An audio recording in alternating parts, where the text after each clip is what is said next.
Hello student, આજે આપણે લેક્ચરમાં આગળ જોઈએ ડાલ્ટનના પરમાણવીય સિદ્ધાંત. તો ડાલ્ટનનો પરમાણવીય સિદ્ધાંત છે એની કેટલીક અભિધારણાઓ છે અને એ અભિધારણાઓ તમને એક્ઝામની અંદર પૂછાતી હોય છે.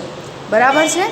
તો આપણે સૌથી પહેલાં જોઈએ કે ડાલ્ટનના અભિધારણા છે એની પહેલી અભિધારણા છે એ શું કહે છે. તો સૌથી પહેલાં 1808માં ડાલ્ટને a new system of chemical ફિલોસોફીમાં એને પ્રકાશિત કરેલી હતી અને એની રજૂઆત આ પ્રમાણે હતી કે સૌથી પહેલાં એવું કહે છે કે દ્રાવ્ય એ અવિભાજ્ય કણ છે. દ્રાવ્ય શું છે? તો કે દ્રાવ્ય એ અવિભાજ્ય કણ છે. એનો મતલબ કે દ્રાવ્ય જે છે એને તમે આગળ વિભાજિત કરી શકતા નથી. છેલ્લામાં છેલ્લું જે એનું સ્વરૂપ છે એ દ્રવ્ય છે.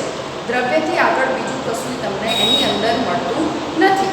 બરાબર? દ્રવ્યનું વિભાજન તમે કરી શકતા નથી.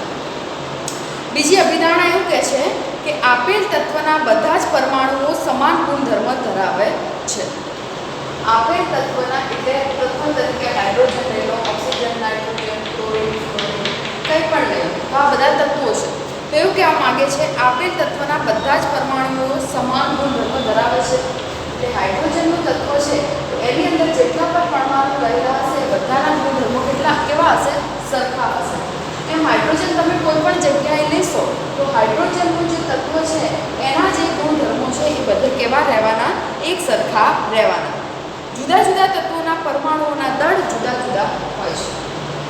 જેમ કે હાઇડ્રોજન છે તો એનું દળ 1 હોય, તો ઓક્સિજન છે તો એનું દળ કેટલું હોય? 16 હોય. એ પ્રમાણે જેમ તત્વો જુદા જુદા એમ એમના વજન પણ કેવા હશે? તો કે જુદા જુદા હશે. તો આ બીજી અભિધારણા છે ડાલ્ટનની કે તત્વ જે હશે દરેક તત્વના જે પરમાણુ છે એના દરેક તત્વના પરમાણુ એ પોતપોતાની રીતે અલગ અલગ ગુણધર્મ ધરાવતા હશે, પરંતુ એક જ તત્વના પરમાણુ હશે જેમ કે હાઇડ્રોજનના પરમાણુ હશે તો એ એક સરખા ગુણધર્મો ધરાવશે. એવું નથી કે ભાઈ HCl ની અંદર જે આ હાઇડ્રોજન છે એમાં પરમાણુઓ કંઈક અલગ છે, H2O ની અંદર હાઇડ્રોજન છે તો એના પરમાણુઓ કંઈક અલગ છે. ના, બંનેની અંદર હાઇડ્રોજનના પરમાણુ કેવા હશે? એક સરખા હશે. એટલે કે બધે જ એક જ તત્વના પરમાણુ હશે એનો જે ગુણધર્મો છે એ કેવા હશે? સરખા હશે. એટલે કે બધે એક જ તત્વના પરમાણુ એક સરખા જોવા મળશે અને દરેક તત્વનું જે પરમાણુ જે દળ છે એ કેવું હશે? તો કે જુદું જુદું હશે. ત્રીજી અભિધારણા એવી હતી કે જ્યારે જુદા જુદા તત્વોના પરમાણુ કોઈ નિશ્ચિત પ્રમાણમાં જોડાય છે ત્યારે સંયોજન બને છે. જ્યારે જુદા જુદા તત્વોના પરમાણુ એટલે ધારો કે હાઇડ્રોજનનો પરમાણુ એ Cl ના પરમાણુ સાથે જોડાય છે, એ બંને જોડાય અને જે બનાવે છે એને શું કહીએ આપણે? સંયોજન. તો કે H નો પરમાણુ જોડાયો અને Cl નો પરમાણુ જોડાયો, એ બંનેનો પરમાણુ જોડાઈ HCl અણુ બન્યો જેને તમે સંયોજન પણ કહી શકો છો. એટલે કે જુદા જુદા તત્વો જે છે એના પરમાણુ એક નિશ્ચિત પ્રમાણમાં ગોઠવાય. જેમ કે પાણીનો અણુ છે તો એની અંદર 2 હાઇડ્રોજન હોય અને 1 ઓક્સિજન હોય. આ પ્રમાણેનું નિશ્ચિત છે એટલે પાણીનો અણુ એક બને. એટલે કે હંમેશા એનું પ્રમાણ નિશ્ચિત હોય. H2O ની અંદર 2 હાઇડ્રોજન અને ઓક્સિજન તો એ નિશ્ચિત પ્રમાણમાં ભેગા થઈ અને જોડાય તો પાણી બનાવે. એમ એક H અને એક Cl ભેગા થઈ જોડાય તો HCl બનાવે. એમ એક Na અને એક Cl ભેગા થઈ NaCl બનાવે. તો આ પ્રમાણે નિશ્ચિત પ્રમાણમાં જ્યારે 2 અલગ અલગ તત્વના પરમાણુ જોડાય છે ત્યારે એક કોઈ સંયોજન આપણને આપે છે. બરાબર? ચોથી અભિધારણા એવી છે કે રાસાયણિક પ્રક્રિયામાં પરમાણુઓની ફેરગોઠવણીનો સમાવેશ થાય છે. રાસાયણિક પ્રક્રિયા દરમિયાન શું થાય છે? તો કે પરમાણુની ફેરગોઠવણી થાય છે. તેને રાસાયણિક પ્રક્રિયા દરમિયાન ઉત્પન્ન કરી શકાતો નથી અથવા નાશ કરી શકાતો નથી. તો જે પરમાણુ છે એ પરમાણુની ખાલી ફેરગોઠવણી મતલબ કે એની અંદર રહેલા પરમાણુની અંદર રહેલી ગોઠવણી બદલાય, પરંતુ તમે પરમાણુનું સર્જન કે વિનાશ કરી શકતા નથી. બરાબર? કોઈ પણ રાસાયણિક પ્રક્રિયા દરમિયાન તમે આ બાજુ H2 + O2 લીધા હોય તો અહીંયા H2O2 બને છે. બરાબર છે? તો અહીંયા તમને એવું નહીં દેખાય કે ભાઈ અહીંયા Cl નથી લીધા તો તમને એટલે Cm મળે છે. એ વસ્તુ પોસિબલ છે નહીં. પ્રક્રિયા દરમિયાન જેટલા તમે પરમાણુ લીધા છે સામે એટલા જ પરમાણુઓ ભેગા થઈને નિપજ મળશે. કોઈ વધારાનો પરમાણુ એની અંદર ઉમેરાવાનો છે નહીં. બરાબર. આ બાજુ 2 હાઇડ્રોજન લીધા છે તો આ બાજુ પણ 2 હાઇડ્રોજન જ નિપજમાં મળશે. બરાબર છે. આ બાજુ 2 ઓક્સિજન લીધા છે તો સામે 2 ઓક્સિજન જ નિપજ તરીકે મળશે. આ બધી વસ્તુ તમે શીખી ગયા છો જ્યારે આપણે રાસાયણિક સંતુલન સમીકરણને સંતુલિત કરતા હતા 10મા ધોરણની અંદર તમે લોકો. ત્યારે આ રીતે આપણે કરતા હતા સંતુલિત, કારણ કે એમાં એવું થતું કે પ્રક્રિયા અને નિપજ બંને બાજુના દળ કેવા રહેવા જોઈએ? સરખા રહેવા જોઈએ. એના માટે આપણે તેને આખી રિએક્શનને શું કરતા હતા? સંતુલિત. તો અહીંયા તમે જુઓ ડાલ્ટન પણ એવું જ કહેવા માંગે છે કે તમે પરમાણુનું સર્જન કે વિનાશ કરી શકતા નથી. તમે જેટલા પ્રક્રિયા લો સામે એટલી જ નિપજ મળશે. ભલે પરમાણુ ખાલી ફરીથી ગોઠવ થાય, બરાબર, એની ગોઠવણી બદલાય, પણ એનું સર્જન કે વિનાશ થઈ શકે નહીં. તો આ 4 ડાલ્ટનની અભિધારણા છે.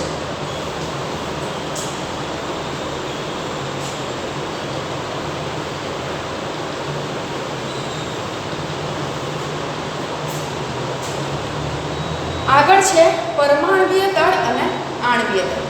તો પરમાણ્વીય દળ એટલે કે પરમાણુનું જે દળ હોય એને પરમાણ્વીય દળ કહેવાય, અને આણ્વીય દળ એટલે કે 2 પરમાણુ ભેગા થાય અને જે અણુ બને એનું દળ તમે શોધો એને શું કહેવાય? આણ્વીય દળ કહેવાય. હવે પરમાણ્વીય દળ એટલે શું? તો શરૂઆતની અંદર તો આપણી પાસે કોઈ એવા સાધન નહોતા. અત્યારે તો માસ સ્પેક્ટ્રોસ્કોપી એક એવું સાધન આવે છે જેના આધારે તમે સૌથી સારી રીતે દળ, કોઈપણ પદાર્થનું દળ ઇઝીલી માપી શકો છો અને પણ એકદમ એક્યુરેટ મતલબ એકદમ ચોક્કસ. બરાબર.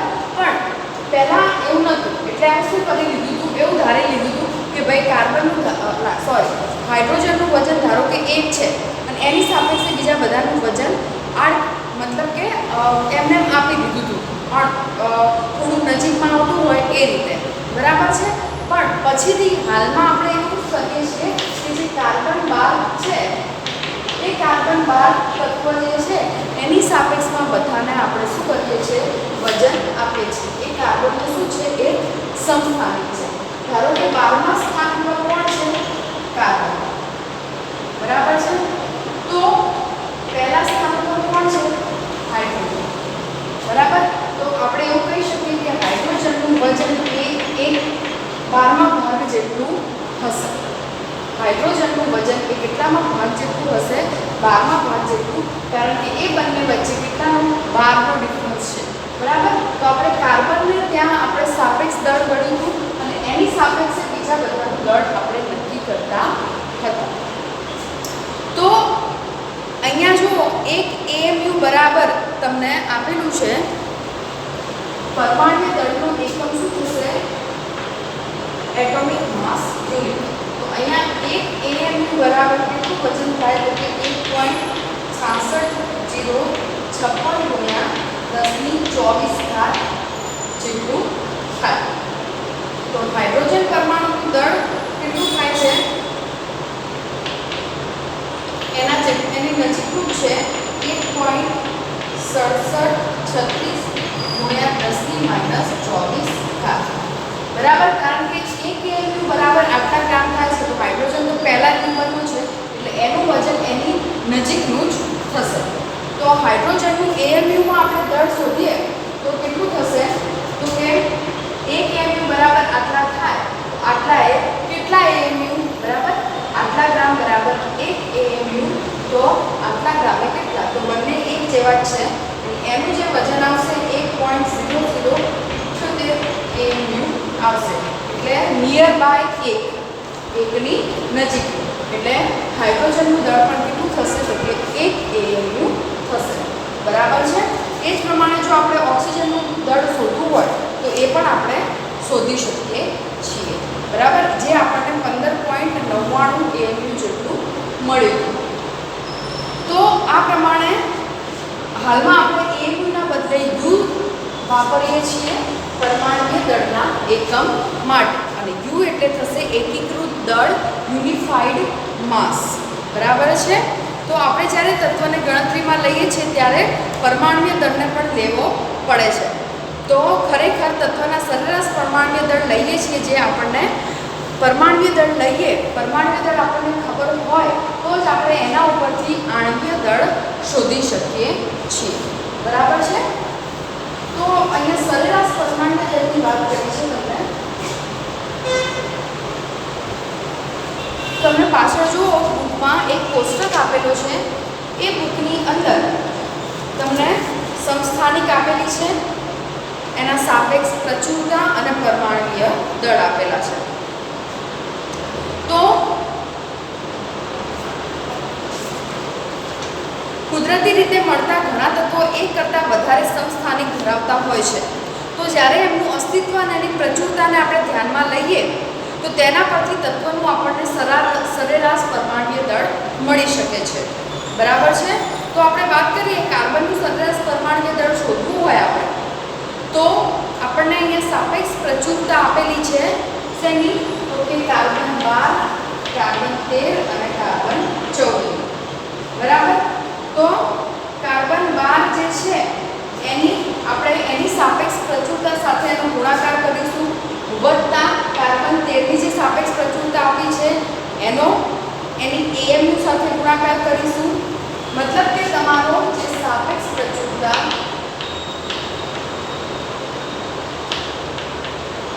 ગુણ્યા તમને જે પરમાણ્વીય દળ આપ્યું છે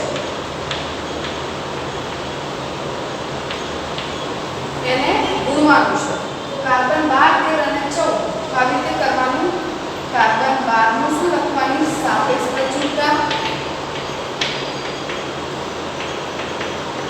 ગુણ્યા એનું પરમાણ્વીય દળ વત્તા કાર્બન 13 ની સાપેક્ષ પ્રચુરતા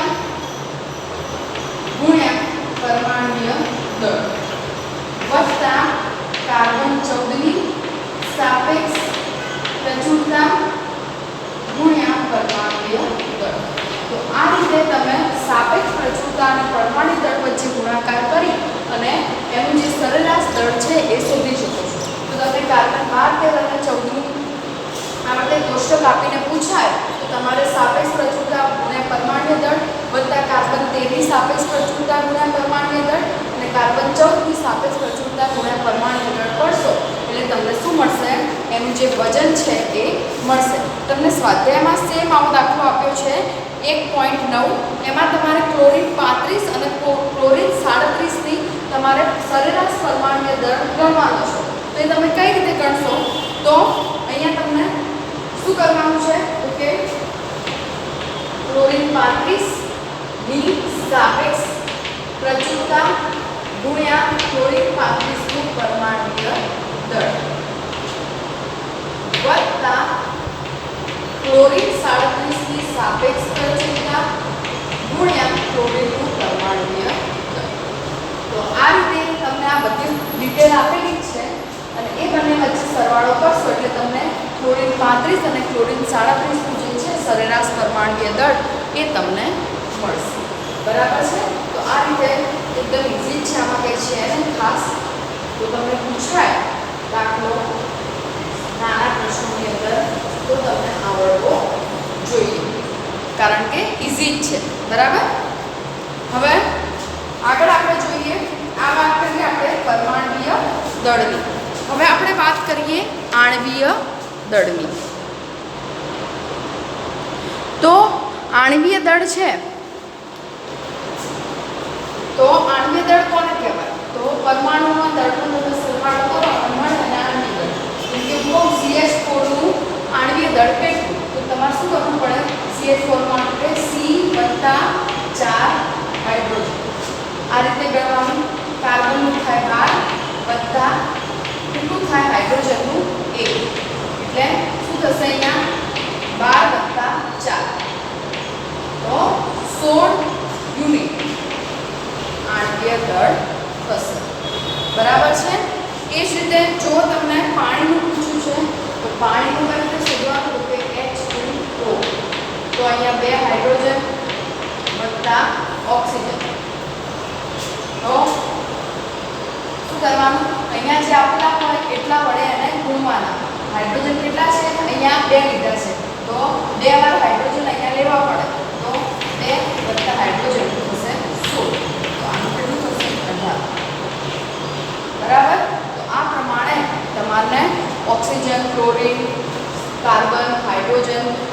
હાઇડ્રોજન, આ બધાના શું ખબર હોવી જોઈએ?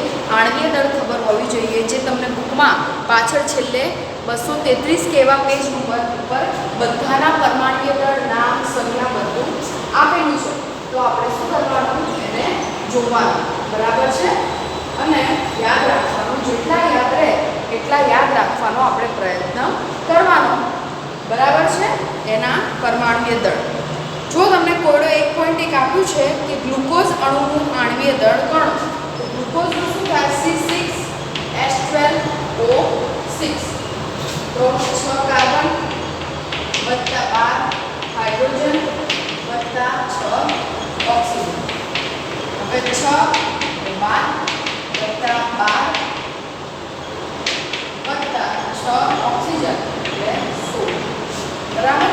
તો આ બધાનું સાદું આપો તમે એટલે તમને શું મળશે? અહીંયા જે ગ્લુકોઝ છે એનું તમને વજન મળશે. બરાબર છે? તો આ પ્રમાણે કોઈ પણ અણુનું તમને પરમાણ્વીય દળ શોધવાનું કીધું હોય તો તમારે આ રીતે એનું પરમાણ્વીય દળ શોધવાનું છે. બરાબર છે? જે ઘણી બધા દાખલાઓની અંદર તમને યુઝફુલ થશે.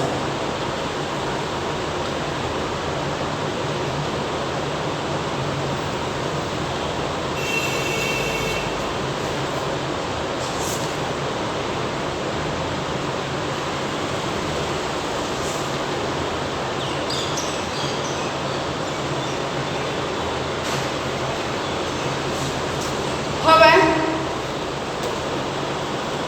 આપણે જોઈએ સૂત્ર દળ.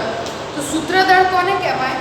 તો કે કેટલાક પદાર્થો જેવા કે સોડિયમ ક્લોરાઇડ તેમના બંધારણીય એકમ તરીકે સ્વતંત્ર અણુ ધરાવતા નથી. આવા સંયોજનોમાં ઘન સોડિયમ અને ઋણ ક્લોરાઇડ, તમને આકૃતિ આપેલી છે 1.10 પેજ નંબર 14 ઉપર. એમાં તમને દર્શાવ્યું છે કે Na અને Cl કઈ રીતે એકબીજા સાથે જોડાયેલા છે. તો સોડિયમની અંદર અહીંયા Na અને ક્લોરીન એકબીજા સાથે શું હશે? ઘેરાયેલા હશે. એક Na 6 ક્લોરીન વડે ઘેરાયેલો હશે. એક Na ની આજુબાજુ 6 Cl હશે. તો એક Cl ની આજુબાજુ 6 Na હશે.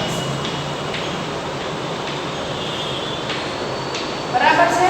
તો આ રીતે અહીંયા એક Na એ 6 Cl ઘેરાયેલો છે અને એક Cl એ 6 Na થી ઘેરાયેલા છે. તો તમને NaCl નું સૂત્ર દળ ગણવાનું કે તો આણ્વીય દળની જગ્યાએ આપણે સૂત્ર દળ ગણવાનું છે. કઈ રીતે? તો સોડિયમ ક્લોરાઇડનું દળ આપણે ગણવું હોય તો સોડિયમનું પરમાણ્વીય દળ વત્તા ક્લોરીનનું પરમાણ્વીય દળ, તો Na વત્તા Cl. તો Na નું તમે મૂકો તો 23 છે અને Cl નું મૂકો તો શું છે? 35.5 છે. તો આ શું થઈ જશે? NaCl નું પરમાણ્વીય દળ, સૂત્ર દળ થશે. હવે અહીંયા તો તમને નહીં ખબર પડે કે પરમાણ્વીય દળ અને સૂત્ર દળ વચ્ચે શું ડિફરન્સ છે. હું તમને સમજાવું કે જ્યારે તમને આ રીતે પૂછાય છે C6H12O6 નું સૂત્ર દળ ગણો તો જેટલા છે એના અડધા કરી નાખવાના. 6 ના 3 થઈ જાય, 12 ના 6 થઈ જાય અને 6 ના 3 થઈ જાય. આને શું કહેવાય? સૂત્ર દળ કહેવાય. તો જેટલું હોય એના અડધા તમે આ રીતે કરી નાખો એને સૂત્ર દળ કહેવાય. NaCl માં તો બધું એક એક જ છે એટલે એનું સૂત્ર દળ ને પરમાણ્વીય દળ એક સરખું જ રહેશે. પણ જ્યારે 2 3 4 5 એવું આપેલું હોય ત્યારે એ જે પરમાણુની સંખ્યા છે એને આપણે અડધી કરી અને જે ગણીએ એને એનું શું કહેવાય? સૂત્ર દળ કહેવાય. સમજો છો વસ્તુ? કે જેમ તમે આગળ દાખલા આપણે ગણીશું તો તમે સારી રીતે સમજશો. હવે જુઓ અહીંયા મોલ સંકલ્પના અને મોલર દળ. શું વાત કરી છે અહીંયા? મોલ સંકલ્પના અને મોલર દળ. તો મોલ સંકલ્પના કોને કહેવાય? તો સૌથી પહેલાં આપણે જે વાત કરીએ તો કે પરમાણુ અને અણુઓ કદમાં અતિ સૂક્ષ્મ છે અને કોઈ પણ પદાર્થના નાના જથ્થામાં પણ તેમની સંખ્યા ઘણી જ વધારે હોય છે. કોઈ પણ પદાર્થનો એકદમ નાનો એવો જથ્થો લેશો તો પણ એની સંખ્યા એની અંદર ખૂબ વધારે હશે, કારણ કે એ કદમાં કેવા છે? ઘણા જ નાના છે. તો આવી વિશાળ સંખ્યા માટે તેની માત્રા જેવો કોઈ સમાન એકમ જરૂરી છે કે તમે કહી શકો કે ભાઈ 1 મોલની અંદર આટલા પરમાણુઓ રહેલા છે અથવા આટલા અણુઓ રહેલા છે, તો કેટલા પરમાણુ અને કેટલા અણુ રહેલા છે અને કેટલી માત્રામાં, તો એના માટે અહીંયા નવો જે શબ્દ છે એ વિકસાવવામાં આવ્યો જેને આપણે મોલ સંકલ્પના કહીએ છીએ. જેમ આપણે કહીએ છીએ કે 1 ડઝન એટલે 12 કેળા 12 નંગ, 1 કોડી એટલે 20 નંગ અને 1 ગ્રોસ એટલે 144 નંગ, એવું આપણે કહીએ છીએ કે ભાઈ 1 ડઝનમાં કેટલા નંગ આવે તો કે 12 નંગ આવે, બરાબર. 1 કોડીમાં કેટલા આવે તો કે 20 નંગ આવે. તો એ પ્રમાણે પરમાણુ અને અણુ માટે પણ આપણી પાસે કંઈક હોવું જોઈએ. તો ત્યારે શું વિકસાયું આપણે મોલ સંકલ્પના. જેમ ડઝનમાં 12 નંગ છે એવું કહીએ છીએ, તો એ રીતે મોલ સંકલ્પના આવી અને એમાં આપણે 1 મોલમાં આટલા પરમાણુ રહેલા છે એવું કહીએ છીએ, બરાબર. એસઆઈ પદ્ધતિમાં મોલ જે છે એ પદાર્થના જથ્થા માટેની પાયાની 7મી રાશિ દાખલ કરવામાં આવી.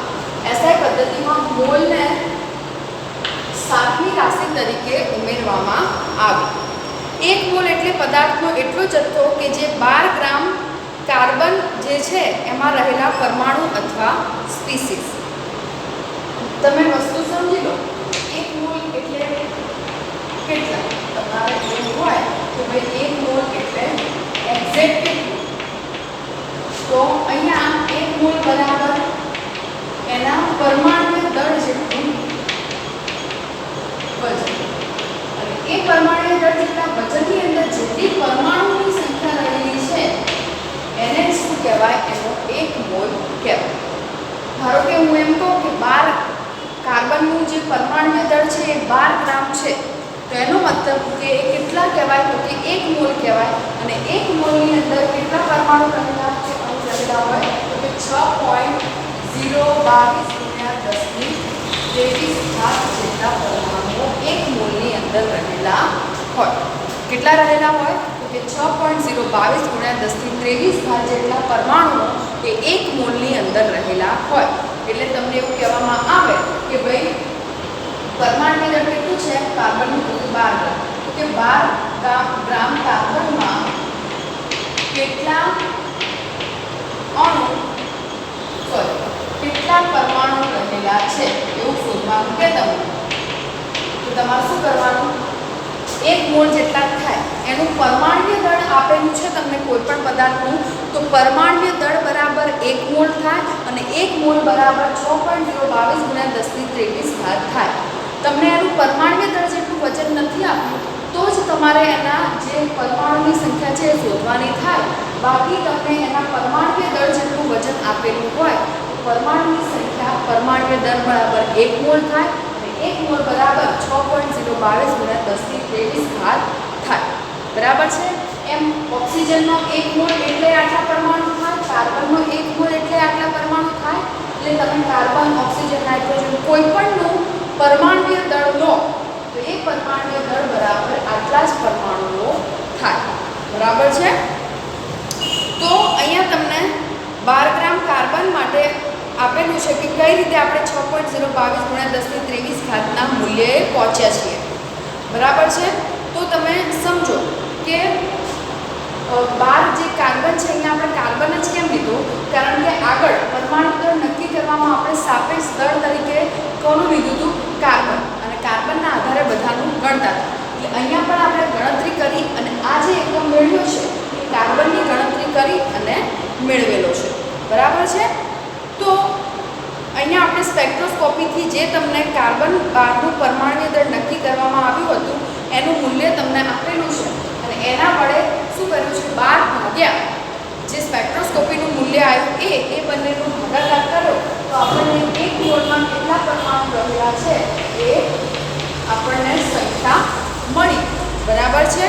તો એને આપણે એવોગાડ્રો અચળાંક પણ કહીએ છીએ, જેને એને વડે દર્શાવાય, એવોગાડ્રો આંક.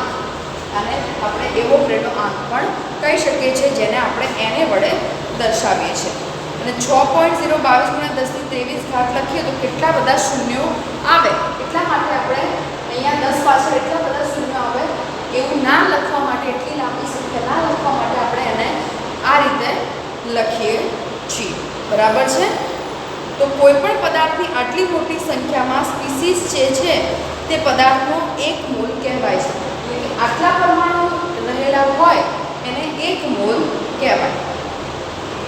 કે એક મોલ હાઇડ્રોજન પરમાણુ એટલે 6.022 ગુણ્યા 1023 ઘાત. એક મોલ સોડિયમ એટલે કે 6.022 ગુણ્યા 1023 ઘાત. મેં તમને કીધું એમ કે એક મોલ કોઈપણનો એક મોલ લો તમે, કોઈપણ hydrogen, chlorine, bromine, fluorine, iodine, NaCl, H2O, HCl કોઈપણનો એક મોલ લો એની અંદર કેટલા પરમાણુ હંમેશા રહેલા હશે? તો કે 6.022 ગુણ્યા 1023 ઘાત જેટલા પરમાણુઓ રહેલા હશે. તમને મોલ ના આપ્યું હોય તો એનો પરમાણુ દળ જોવાનો. પરમાણુ દળ જેટલું જ વજન તમને આપેલું છે, જેમ મેં અહીંયા કીધું કે 12 ગ્રામ કાર્બનમાં કેટલા પરમાણુ રહેલા છે, તો 12 ગ્રામ આનું શું છે? પરમાણુય દળ જ છે. તો પરમાણુય દળ જેટલું જ આપેલું હોય તો પરમાણુની સંખ્યા એટલી જ મળે. બરાબર? પણ મેં અહીંયા 12 ગ્રામની જગ્યાએ 14, 15, 16 એવું કંઈક લીધું હોય તો તમારે એની ગણતરી કરવી પડે કે ભાઈ એક આટલા 12 ગ્રામમાં આટલા તો 16 ગ્રામમાં કેટલું. ત્યારે તમારે શું ગણતરી કરવી પડે? આપણને ખબર છે કે 12 ગ્રામ કાર્બનના 12 ગ્રામ એટલે 1 મોલ થાય અને 1 મોલની અંદર કેટલા રહેલા હોય તો 6.022 ગુણ્યા 1023 ઘાત જેટલા રહેલા હોય. તો મેં તમને એવું પૂછ્યું હોય કે ભાઈ 16 ગ્રામ કે 18 ગ્રામમાં કેટલા, તમારે મૂકવું પડે કે તો કેટલું. તો તમે એ રીતે રાશિ મૂકે તો તમને મળી જાય. પણ તમને એનું પરમાણુ દળ જેટલું જ વજન આપ્યું છે કે આવી ગણતરી કરવાની આવતી નથી. ડાયરેક્ટ તમે 6.022 મૂકો એ એનું શું થઈ જશે? પરમાણુ કે અણુની સંખ્યા થશે. બરાબર છે? સમજો છો વસ્તુ તમે કે કોઈપણ પદાર્થનું પરમાણ્વીય દળ જેટલું વજન લો તમે, કોઈપણ પદાર્થનું પરમાણ્વીય દળ કે આણ્વીય દળ જેટલું વજન લો એની અંદર હંમેશા 6.022 ગુણ્યા 1023 ઘાત જેટલા પરમાણુઓ રહેલા હોય. અહીંયા સ્પષ્ટ તમને ઘાટા અક્ષરોથી લખીને પણ આપ્યું છે કે પદાર્થના એક મોલનું ગ્રામમાં દર્શાવેલ દળ એ તેનું મોલર દળ કહેવાય. બરાબર છે? જેમ કે પાણીનું મોલર દળ 18, ક્લોરાઇડનું મોલર દળ, સોડિયમ ક્લોરાઇડનું મોલર દળ 28.5. જેમ આપણે પાણીનું આણ્વીય દળ શોધીએ ને એ જ એનું મોલર દળ કહેવાય. આણ્વીય દળ એ જ શું કહેવાય? મોલર દળ કહેવાય. બરાબર છે? તો આ જે વાત કરી આપણે શેની વાત કરી? તો કે મોલ સંકલ્પનાની વાત કરી કે ભાઈ 6.022 ગુણ્યા 1023 ઘાત એ મોલ સંકલ્પના વિકસાવવામાં આવી હતી. બરાબર છે? એને આપણે એવોગ્રેડો અંક તરીકે પણ ઓળખીએ છીએ. તો આજે આપણે આટલું રાખીશું. બીજું આપણે નેક્સ્ટ લેક્ચરમાં જોઈશું.